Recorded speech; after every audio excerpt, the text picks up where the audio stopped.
Ayeen maatii Waaqayyoo har'aa wanti maqaa Abbaa kan Ilmaa kan Hafuura Qulqulluu Waaqayyo tokkotti hin amanamin maqaa Abbaa maqaa Ilmaa maqaa Hafuura Qulqulluu Waaqayyo tokkotti hin amanamin maqaa Abbaa kan Ilmaa kan Hafuura Qulqulluu Waaqayyo tokkotti hin amanamin. Ayeen maatii Waaqayyoo har'a wanti waliin ilaallu sagalee Waaqayyoo warreen nama barsiistan gad fageenyaan sagalee Waaqayyoo nama akka barsiisnu warreen barannus immoo gad fageenyaan sagalee Waaqayyoo gaafanne akka barruudha jechuudha. Kan yommuu jennu bu'aa amantaa keenya keessatti wantoota raawwannu amma maabarri maal akka ta'e of mallatteessuun kan isaa maal akka ta'e akkasumas sanbatee maal akka ta'e gad fageenyaan hundi keenyaa warri barannus barannee warri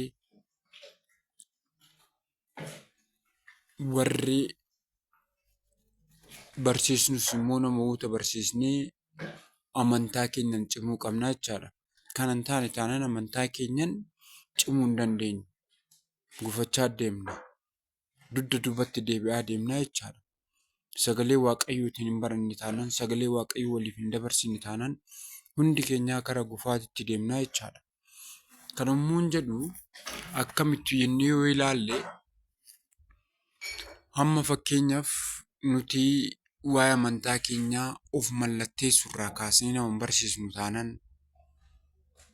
of mallatteessurraa kaasnee nama barsiisnu taanaan hiikaan of mallatteessuu sanaa maal akka ta'e akkamitti akka of mallatteessinu maal akka ibsu waan sana waliin barsiisnu taanaan dogoggoraa deemnaa jechaadha. Dogoggoraa deemnaa jechaadha. Kanaafuu yaa saba Waaqayyo iddoo kanatti nuti wanti beekuu qabnu wal barsiisuu qabna. Nuti kan waliin barsiise eenyutu dhufee nu barsiisa?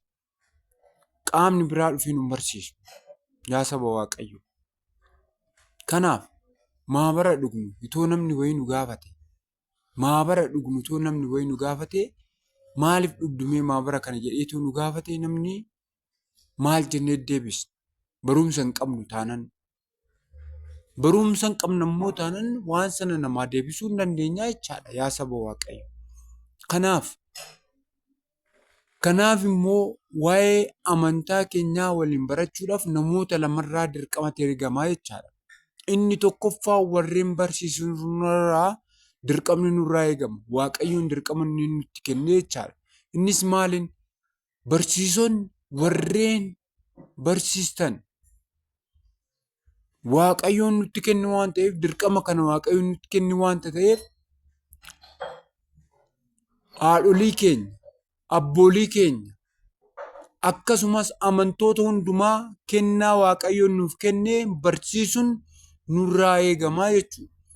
Akkasumas warreen barannus immoo sagalee Waaqayyootiif bakka kennuun nurraa eegamaa dirqama keenyaa jechuudha. Nurraa eegamaa dirqama keenya. Maaliif sagalee Waaqayyootiif bakka hin kenninu taanaan sagalee Waaqayyoon barannu taanaan booda amantaa keenya cimnee dhaabbachuun nutti ulfaataa jechuudha. Gannee ba'uullee dandeenya jechuudha. Sababa barumsa hin qabne. Kanaafuu yaa maatii Waaqayyo har'amee yoo ilaalle maabarri duraan walitti qabamee jiru maabarri duraan iddoo tokkotti walitti jiru har'a maabarri sun diigamee maabarri duraan baay'ee ture innaa xiqqatee 4-5 galu kun maalirraa kan ka'edha? Sila barnoota hin arganneef sila barnoota hin baranneef jechaadha. Barnoota sana immoo eenyurraa eegama? Tokkoffaa warreen barsiisu nurraa nu eegama. Maabara sana maali akka dhugnu? Maabara sana akkamitti akka deddeebinuu fi faayidaan maabara sanaa maal akka ta'e? Maal akka irraa argannu yoo hin baranne taa'ee jechaadha. Akkamitti immoo maabara sana akka dhuguu qabnu waan baranne yoo ta'e maabarri sun sila beekumsa hin qabneef waan maddeetu nama sana gufachiisaa jechuudha. Kanaafuu barsiisonni wangeelas wantoota kana nama barsiisuu qabu. Fi immoo amantootuma kamiyyuu ilaaltamee warreen amantaa Ortodoksii Tawaahidoo amanan hunda isaaniitu ilaaltan mee akkaataa itti of mallatteessan beekuu? Hiikaa isaa beekuu? Kana fa'oo nama barsiisni maal qaba? Kana fa'oo waliin baranne maal qaba? Kana fa'oo waliin baranne maal qaba? Namni baay'een gosa garaagaraatiin of mallatteessa. Hiikan of mallatteessuun maal akka ta'e namni beeku nama muraasaa jechuudha. Fi immoo maal jedheetuma nama amantaa deemu maal jedheetuma akka of mallatteessu namni beeku nama muraasa. Sirna qulqulleessa irratti sa'aatii kam akka seenamuuf sa'aatii kam akka galamu namni beeku jira yaa saba Waaqayyo. Kanannaan dubbadhu maalirraa ka'een dubbadhe kana waa'ee amantaa kiyyaa na quuqetan. Quuqama amantaa kiyyaa irraan kan ka'edha jechaadha. Kanaafuu warreen nama barsiistan kennaa nama barsiisuu warreen qabdan kennaa nama lallabuu warreen qabdan jechaadha. Barsiisaa Waaqayyoodha kennaa nama lallabuu warreen qabdan barnoota nama lallabuu warreen qabdan maaloo jalqaba kanarraa kaasatii nama barsiisa. Jalqaba irraa kaasatii nama barsiisa. Fi immoo namaaf dhimma maatiis nama barsiisa. Namaaf dhimma maannaan jedhu amma wantoota biraa nama barsiisu jalqaba wanta amanaan tokko qabu. Amanaan tokko wantoota beekuu qabu sanarraa kaasatii nama barsiisa. Sana booda amanaan sun hidda isa beekee booda kara biraatti ce'a. Gaafa sanan bara waa'ee amantaa isaatii. Waa'ee amantaa isaatii gaafa sanan barata. Kanaafuu yaa saba Waaqayyo wanti jechuu barbaadu iddoo kanatti yoo jiraate waa'ee amantaa keenyaa gad fageenya walirraa baran. Warreen beeknu walaa barsiisnu. Warreen hin beekne immoo sagalee Waaqayyootiif bakka kenninee waa'ee amantaa keenyaa gaafannee haa barru. Kanaafuu nu lachuurraa dirqamni ni eegama jechuudha. Kanaafuu waa'ee amantaa keenyaa gad fageenyaan jalqaba irraa kaasnee haa barannu. Waan jalqaba barachuu qabnu haa barannu. Warreen namoota barsiisnus immoo jalqaba irraa kaasnee wanta nuuf hin galle haa gaafannu. Warreen waa'ee amantaa keenyaa baruu barbaannus. Kanan jechuu barbaada. Eeyyen wanta kana kan hin dubbadhee fi quuqama amantii kiyyaarraa qabuufan. Maaliif namoonni baay'een amantii kana duraan namni baay'een amantii kana kan hordofaa jiru keessaa baasela jiruuf.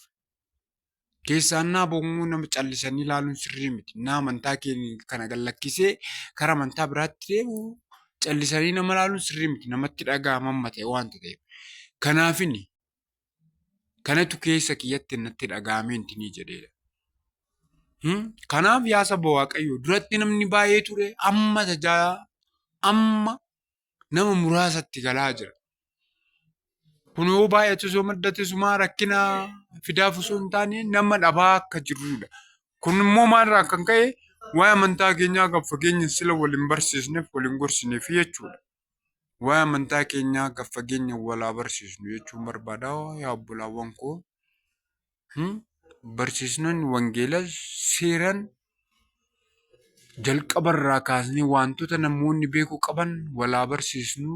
Warreen immoo amantoota taanes waa'ee amantaa keenyaa warri beekumsa hin qabnes waa'ee amantaa keenyaa jalqaba irraa kaanee haa gaafannu jechuun barbaada. Waan gaafii nutti ta'e hundumaa gaafachuu haa gaafannu jechuun barbaada. Kan kanarraa nafe Waaqayyoon nu haa gargaaru, Waaqayyoon nu faana haa ta'u, Waaqayyo namaarraa nu haa eegu, biyya keenya biyya nagaa, biyya jaalalaa, biyya araaraa nuuf haa taasisu. Galanni Waaqayyoof deessu haadha isaatiif ulfaataa fannoo isaatiif haa ta'u. Ameen.